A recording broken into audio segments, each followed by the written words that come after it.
Welcome back to the Forensic Unplugged channel, guys.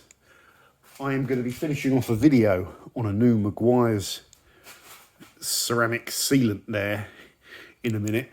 Before I do, I wanted to do a mop-up on my track day yesterday. So let's just walk out and do this in the car, because this is all about the M4 CS and how good this car performs on the track.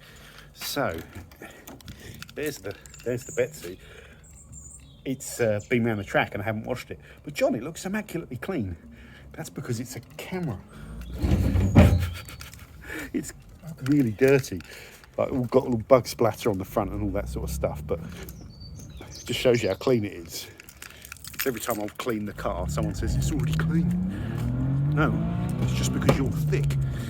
Never mind. Right, let's get in. Now, first of all, let's talk. Let me switch. How do we flip? Oh, we can't flip when we're in video, so let's just spin round. So yesterday I went down to the track just to watch Lou and took my helmet down just to do some passenger drives. But in the first session, someone's car broke down, so they had a slot. So I jumped in the afternoon, and so I did half the track day, which is great. I didn't have any insurance, which I was really worried about, because it's very easy to get carried away and wipe the car out, so you should always get insurance, but I didn't, so there you go. It was an awesome day. What I wanted to learn was what this car is like on track, and because you hear things about cars, don't you, if you watch all like the car reviews, and the F80 M3 and the F82 M4, well, it's got a bit of a bad rap as being like one of the bad sort of M cars, not kind of iconic. I can't remember exactly what was said, and fair enough, everyone's got an opinion, but it was kind of around the handling and it being too sort of unstable and snappy and too much. Now, putting this car around the track, the first thing I just thought after a half track day of it is that all those reviews are just way off what I think about the car.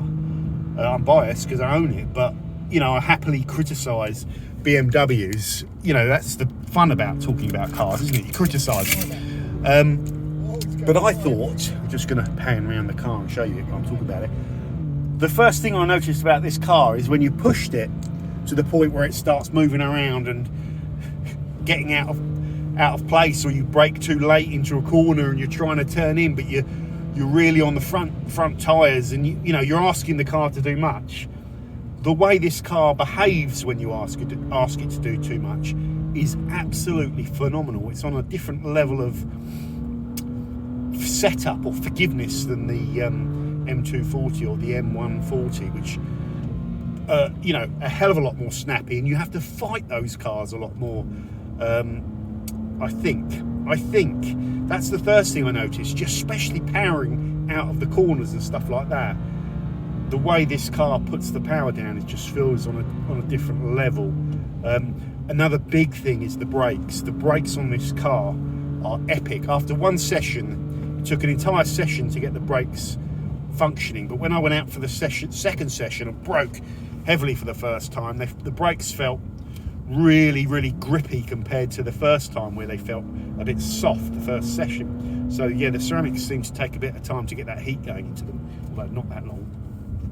The PS4 tyres were really, really predictable, really, really good levels of grip, but no overheating like the and melting like the Michelin Pilot Super Sports. So they seem to have every bit of performance, those Pilot Super Sports, maybe even more, without any premature kind of melting, literally especially on the outside edges. Yes, the setup at the front of this car is a different kettle of fish. It's much better. But also on the rear, there was no sign of the tyres ever melting, so that's really, really good. So it means I can get my money's worth out of them. Next time around, I will try the Pilot Cups, and probably after I've worn these tyres out, because they were brand new when I got the car. I'll do a review on these 4S's, but they'll probably be obsolete by then. But very, very good tyre. So tyre and brakes, great. The handling, the turning of this car is better as well. It just feels more refined or precise. or profined.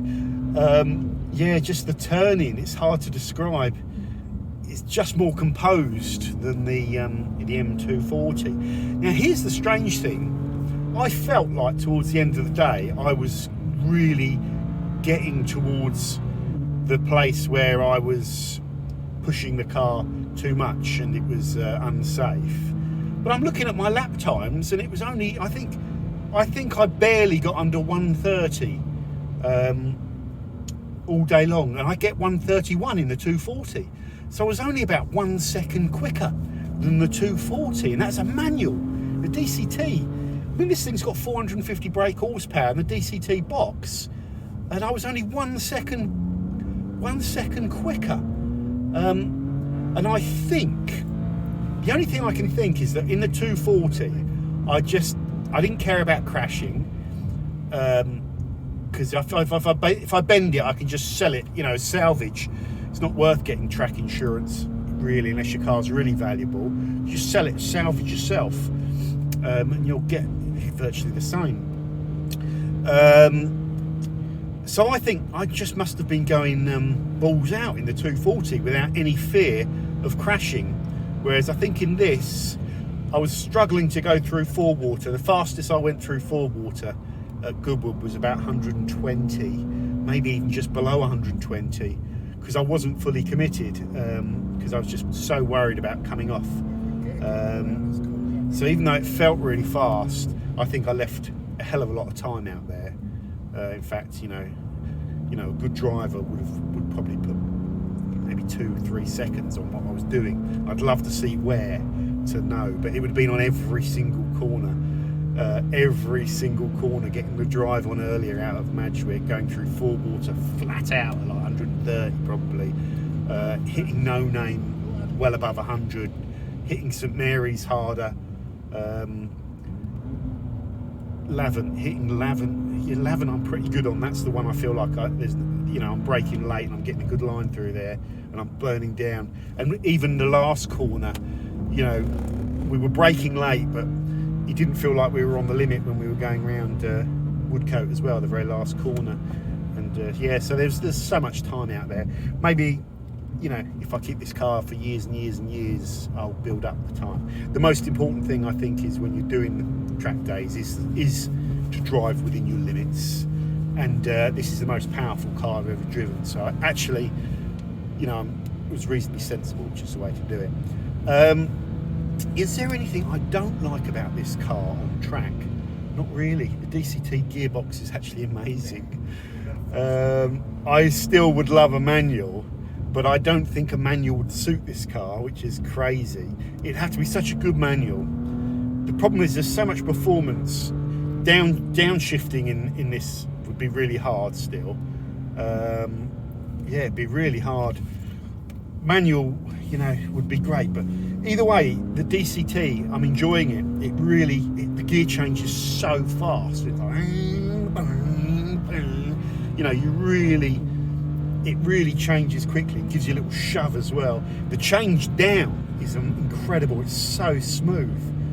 Such a good kind of system.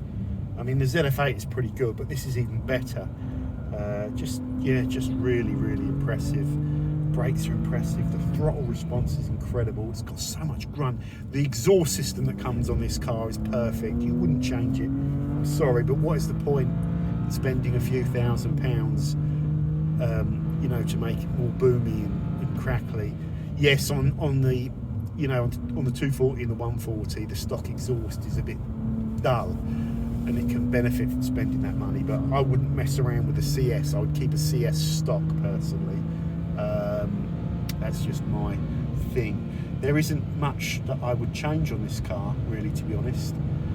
The seats are supportive enough for track day, which is really important, but they're not intrusive. The new G Series M3 and M4, the bucket seats are incredible for track. You get even more, you're even more in place, but to get in and out of them are an absolute nightmare, so it's too much. So I think the balance is right for me and where this car sits as being really track focused, but usable on the road, and it's just, I think, the perfect car for me. And the icing on the cake is every element of this car looks really good. You know, the side view looks good, the rear view looks good, the front end looks really, really good, the roof is really good with the carbon fibre, even the alloys are good, you know, and the ceramic brakes look lovely. So this car, it's probably the best, it's easily the best car I've ever owned, and just love it even more taking it on track. And the day at Goodwood, you know, makes me want to now track this car more, because that's what it's built for. It's all lightweight, it's built to be used on a track. That's where it's at home, and it can take it really can. So yeah, I'm going to use it. I'm still thinking of buying like a really, really cheap battered track, you know, track slag as we call it. I'm trying not to swear so much on the channel. Track slag. If I can get a crushed 330 Ci, maybe a crushed E46 M3 and uncrush it, or maybe a crushed Cayman, or possibly, this is a weird one, but possibly another M240, but probably not because of the cost and the similarities. But that would just make a track slag that I wouldn't have to worry about insuring, and I wouldn't have to worry about stripping apart. There is also the thing that this car is too fast, even by track standards. And I think it's nice when you go to a track day to have a slightly more sensible car that is in line with most of the other things that are on the track. You know, so you can have a bit more fun.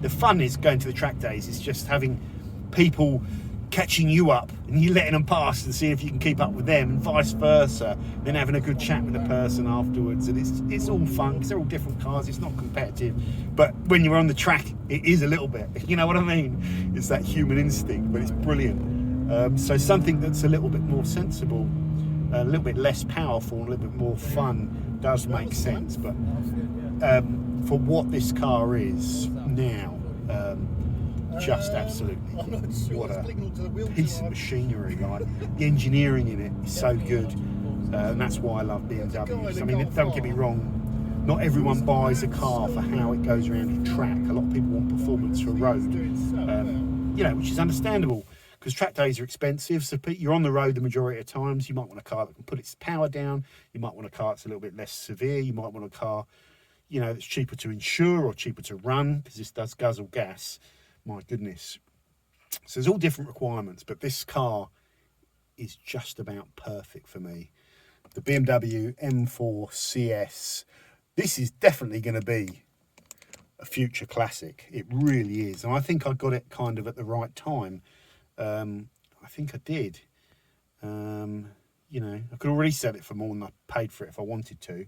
But I don't want to. I want to keep it. So there we go, guys. Let me know. What's your perfect car? What's your perfect day out? I put on my Instagram, Carpe Diem, that's saying. Carpe Diem, seize the diems. Seize the days. You know, getting all cliche, but you only get one life. So if you're lucky enough to discover your passions, you know, and what you love doing, I think it's a really good target to make your ambition in life, to spend it doing the things you are passionate about. If you're not doing that, at some stage in your life, you'll realise it, but it might be too late and you'll regret it, you know? And by the time you realise it, you might not be able to do anything about it. So the best thing I say, you know, I get messages from a lot of people that watch the channel and then they find they're passionate about detailing and they start up detailing businesses, you know, and I try and give them a massive, like, you know, this speech on passion, saying to them, you know, the first thing is finding out what you're passionate about. So you know that now. So the next thing is, all you've got to do is just keep chasing it, and just chase it and chase it and chase it and chase it and never lose the passion. And you'll get it. You'll get, you know, even if doesn't make you a millionaire, the time is more important. And if you're spending your time doing what you love, then that's the winning. And for me, I think I forgot that in the last 12 months. Make sure I'm recording here. Yeah, I am. I think I forgot that in the last 12 months. And I'm really starting to recapture my passion for detailing lately and passion for cars again. And yeah, I'm really looking forward to having a good year in 2022. I had to think then what year it was, and really focusing more on less on the channel being successful or whatever, or carrying on. Just focus on keeping the passion and having fun. And I think that will be, if I follow that, that will keep me in good stead. So yeah, that's my bit of advice, guys. Carpe diem. Carpe diem. What is your number one passion in life? How can you turn that into a career? Are you happy doing what you do, 8 hours a day, 300 days a year, or whatever it is? Or would you rather be doing something completely different? Sorry, Monty Python. Yeah, so think about that. And if you do know that you're not happy and that you want to be doing something different, what is your passion? Doesn't have to be detailing, doesn't have to be cars. What is it? And go and follow it while you still can, and enjoy the drive, enjoy the journey, guys. So take care. That's my little behind the scenes ramble. And if you're still here, you're doing well. Over and out.